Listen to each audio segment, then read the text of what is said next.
ng komento mula po ito kay Ginang Mila Valentine na sabi niya, fake news naman Miss Durs, umuwi daw agad si Paulo after the event sa Ilocos. Sabi sa post ng RM ni Paulo, nabasa ko sa FB. So meron ako mga nababasa nga na umuwi daw agad after ng Ilocos. Meron din ako mga nababasa na nagstay pa raw daw ng ilang araw until now daw mga kakimpaw. So ang sa akin lang naman, kung umuwi talaga si Paula Avellino after po ng event na yon sa Ilocos Sur, bakit walang sighting kay Paulo Avellino? 'Di ba? Sana po mapatunayan etong umuwi agad si Paula Avellino. Nang sa ganun, maalis 'di ba or mawakasan na po yung mga agam-agam, yung mga haka-haka na naglalabasan ngayon sa mundo ng social media. At ayun nga po, may write-ups doon sa previous update natin na lumabas na doon daw muna mag-i-stay di umano si Paulo Avellino at pinapauwi daw ni Chinita Princess. Nakikiusap daw si Chinita Princess kay Paulo na umuwi ka na dito. Maging ako, ayokong maniwala mga kakimpaw, pero gusto ko po nung konkreto at matibay na ebidensya na andirito nga si Paulo sa Manila. Kaya sana maglabas po ng picture or latest update kay Paulo Avellino na, oy, andito ako sa Manila, wala ako sa Ilocos Sur. Ganun sana, para po mapanatag yung mga fans and syempre yung mga nagkalat na balita, matuldukan at mawakasan na. Yun lang naman po yung gustong malaman ng mga Kimpaw fans kasi yung mga fans ngayon, ang alam din nila, until now, nasa Ilocos Sur si Paula Avellino. So, anong rason niya? Bakit hindi siya umuuwi until now? 'Di ba? Kaya sana yan po yung matapos at matuldukan. Bakit at nasaan si Paulo Avellino? So maraming salamat sa komento, Ginang Mila Valentine. God bless po sa inyo and mag-iingat kayo palagi. At ang next comment mula naman po kay Ginang Arlene Casis. Sabi niya, hindi naman siguro magtatagal si Paulo doon, Misters. Kung sa mga party-party nga, hindi yan nagtatagal. Mas lalo pa doon, bumalik na yan. Sana kalampagin na si Paulo sa ex para ng Kimpaw fans kung totoo ba na nasa Ilocos pa to. Kasi mahirap paniwalaan ang mga balita ngayon kung ano-ano ang totoo. At saka, kagaya ng sabi ko sa mga comment ko, hindi gagawa ng kalokohan si Paulo na ikakasama ng loob ni Kim kasi alam niya pag ginawa niya yan, dagdag sa mga pagpapani ni Kim na problema at alam niya yan. Hindi kaya siya makonsensya kung gawin niya yon na may isang tao siyang sinasaktan. Panay nga ang post ni Paulo sa FB page niya, panay countdown niya sa paparating na Pasko. Yes, tama po kayo dyan, Ginang Arlene Casis. Ang sa akin lang naman na thinking kung bakit andun siya at nagstay siya sa Ilocos Sur, ang ano ko naman dito, ang instinct ko naman, baka may ginagawang project, di ba, mga ganyan. Pero pagdating sa mga kalokohan like babae, wala po sa isip ko yan kasi buo ang aking isipan at focus ako kay Kim and Paolo Avellino dahil sa mga nakikita natin na aksyon nilang dalawa. Ang instinct ko baka may ginagawang project or what, mga ganyan po kung bakit siya nag-i-stay ng matagal sa Ilocos. So sana kalampagin si Paolo nang sa ganon ay malaman ng katotohanan ng mga fans na hindi na po sila manghula pa kung nasaan ito, di ba? So maraming salamat po sa komento, Ginang Arlene Casis. God bless po sa inyo and mag-iingat kayo palagi. So eto na nga, pag-usapan na natin mga kakimpaw ang mga topic na nakalap natin sa gabing ito at unahin na nga nating pag-usapan ng tungkol dito sa post ni Jean MB. Sabi niya, to be honest, when I see Kim Pao photo, I always zoom in and do a relationship check. Yes, since pala decision ako, and that is by looking at her eyes, this one says Pao is proud and happy. Kim is just more different read cause she can present a happy amid trials, but Kay is proud of them. So nakikita natin sa mga mata po ni Kim and Paolo Avellino na sobrang contented sila, sobrang happy sila sa isa't isa, di ba? So doon pa lang mga kakimpaw, mako-confirm na natin kung ano ba talaga yung meron sa dalawang to, di ba? And syempre, si Paolo Avellino, mga kakimpaw, ang laki po ng pinagbago niya simula po nang nagkasama sila ni Chinita Princess, di ba? Unlike sa past Paolo Avellino na kung saan sobrang layo kay Paolo Avellino ngayon. Ang dami po kasi nagkukumpara na ay ibang-iba si Paolo noon kumpara noon. Napabago po siya or nabago siya ni Chinita Princess. Iba talaga nagagawa pag inlababo ka sa isang tao, di ba? Talagang nagle-level up ka, mga kakimpaw, at yung mga imposible, nagagawa mong posible. Samantalang next topic naman tayo, pag-usapan natin mga kakimpaw, itong naging desisyon ni Chinita Princess na natalakay nga po ngayon or natalakay noon sa vlog po nitong si OG Diaz. So, sabi nga dito, meron ulit nag-share kasi mga kakimpaw sa mundo po ng social media. Sabi dito, inuna ni Kim Chu yung career kaya nakapag-desisyon siya. So, mas focus ngayon si Chinita Princess mga kakimpaw sa kanyang career. Wala pa ba talaga sa isipan niya mga kakimpaw ang bumuo ng pamilya or mag-asawa? Kasi ayon nga po dito sa vlog, ni OG Diaz, OMG, totoo ba to, Kim? Nagpa-preserve daw ng egg cells si Kim. So, syempre, gusto rin niyang ma-maximize pa yung youth niya, career niya habang nasa tagatog pa siya ng kasikatan. Ilang taon na ba si Kim Cho ngayon?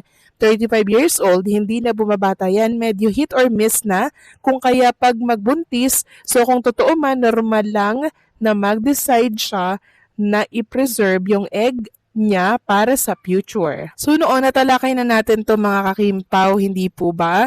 And ako naman ay agree dito sa desisyon ni Chinita Princess kung meron nga po itong katotohanan kasi alam naman natin mga kakimpaw na hindi na po bumabata si Chinita Princess, talaga nagkakaedad na siya and taon-taon nadadagdagan yan. Pag umedad po kasi ang babae ng 35, 38 to 40 medyo delikado na mga kakimpaw, parang ang hirap nang magkaanak, ganyan. Parang miracle baby na siya pag umabot ng 45, 50, ganyan. Eh, paano kung hindi po makabuo si Chinita Princess, 'di ba?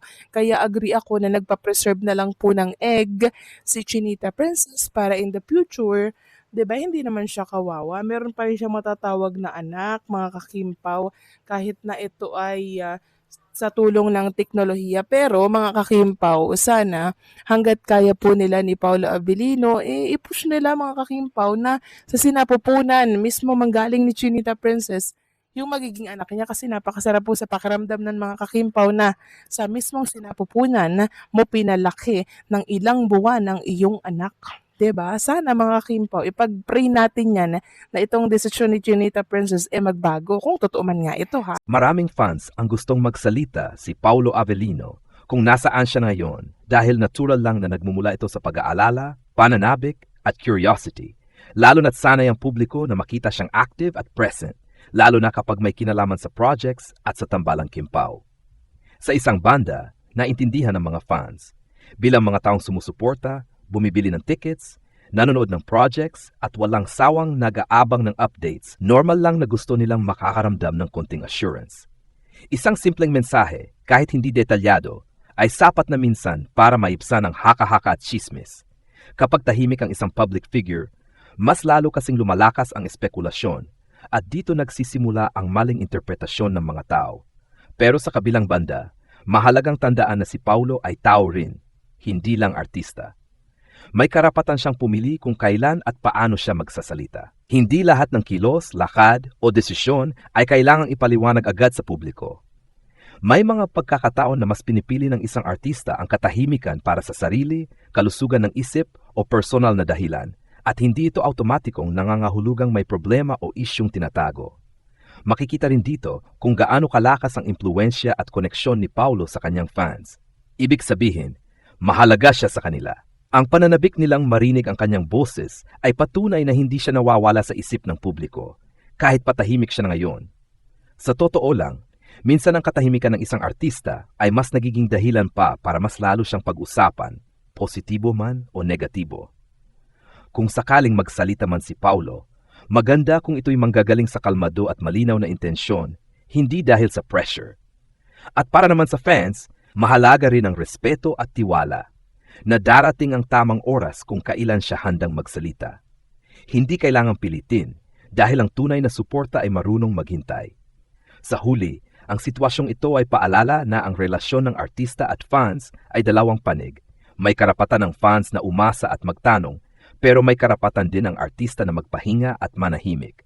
Kapag nagtagpo ang respeto sa magkabilang panig, mas nagiging healthy at matibay ang samahan, kahit sa gitnang katahimikan. Sa balitang gusto ng mga fans na magsalita si Paolo Avellino kung nasaan siya ngayon, Masasabi kong ito ay natural na reaksyon ng isang fandom na tunay na nagmamalasakit, pero kailangan ding timbangin sa mas malalim at mas mahinahong pag-unawa.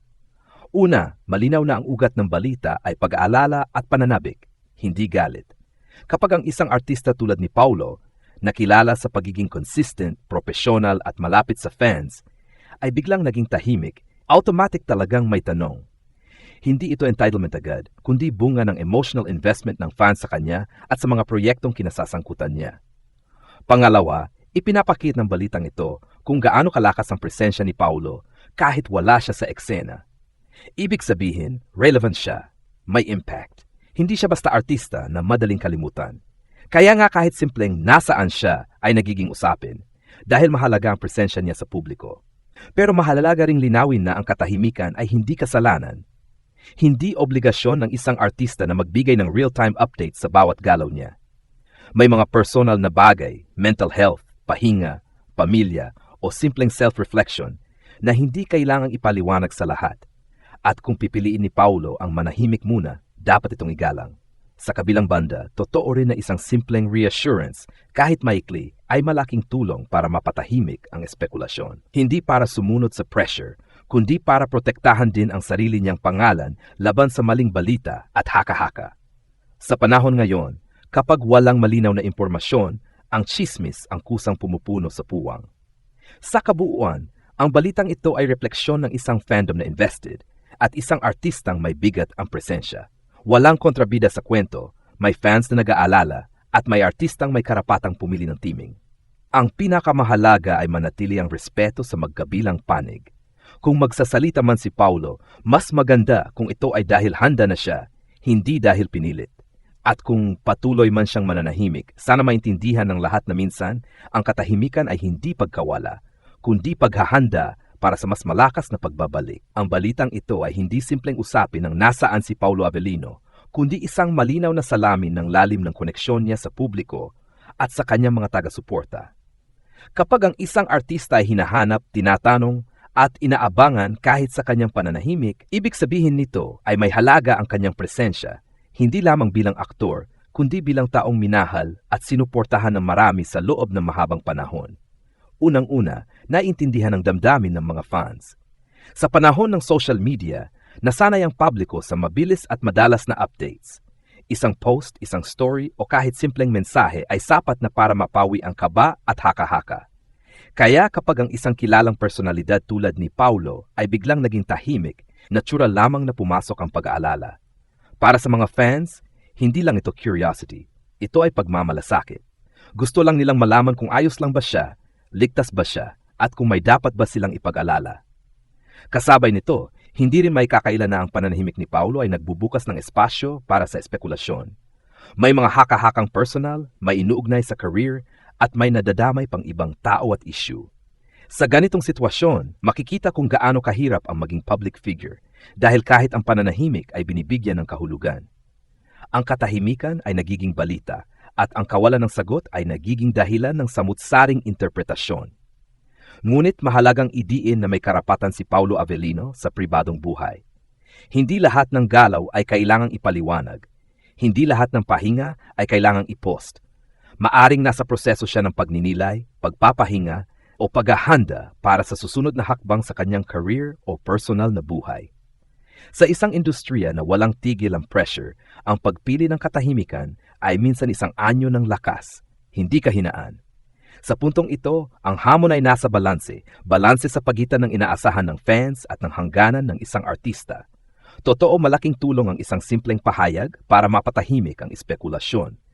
Ngunit mas mahalaga na kung magsasalita man si Paulo, ito ay dahil handa na siya, hindi dahil sa napilitan siya ng ingay sa paligid.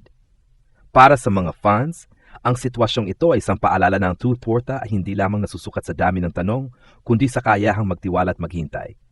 Ang pagrespeto sa espasyo ng inidolo ay bahagi rin ng pagmamahal.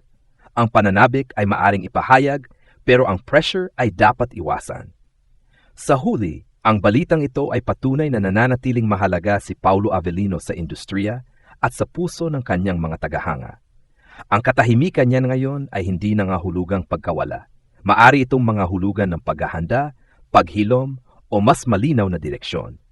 At kapag dumating ang panahon na siya ay magsalita o muling humarap sa publiko, mas magiging makabuluhan ito dahil alam ng lahat na iyon ay nagmula sa kanyang sariling pasya. Sa ganitong kwento, walang maliwanag na tama o mali. May fans na nag-aalala at may artistang pinipiling manahimik. Ang pinakamahalaga ay manatili ang respeto, pag-unawa at tiwala. Dahil dito nagiging mas matibay ang ugnayan ng artista at ng mga taong patuloy na sumusuporta sa kanya. Mayroon pang ilang mahalagang punto na maaring idagdag sa balitang ito upang mas maging buo ang pag-unawa sa sitwasyon. Una, mahalagang tiyang isyong ito ay hindi lamang tungkol kay Paulo Avelino bilang individual, kundi pati na rin sa kultura ng fandom at social media sa kasalukuyan.